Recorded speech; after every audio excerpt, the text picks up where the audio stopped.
Cela fait bientôt 8 ans que l'armée française traque les djihadistes au Sahel. Plus de 5000 militaires sont déployés sur une zone grande comme l'Europe. Depuis plusieurs mois, Paris ne cesse de le rappeler. La force Barkhane pourrait réduire ses effectifs, comme l'a redit le ministre des Affaires étrangères ce jeudi en Côte d'Ivoire. Évidemment, la France n'a pas vocation à rester éternellement au Sahel. Par sa force, nous ne renonçons pas au combat contre le terrorisme.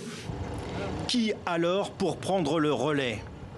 Une force de 5000 hommes a bien été créée, le G5 Sahel, issu des 5 pays africains, dans lequel intervient la force Barkhane.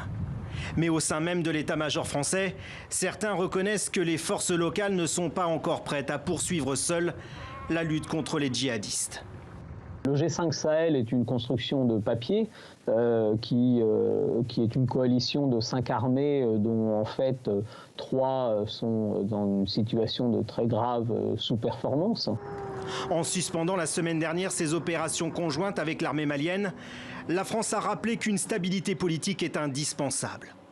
Emmanuel Macron avait aussi prévenu fin mai que Paris retirerait ses troupes du Mali s'il n'y avait plus de légitimité démocratique ni de transition, et si Bamako allait dans le sens de l'islamisme radical.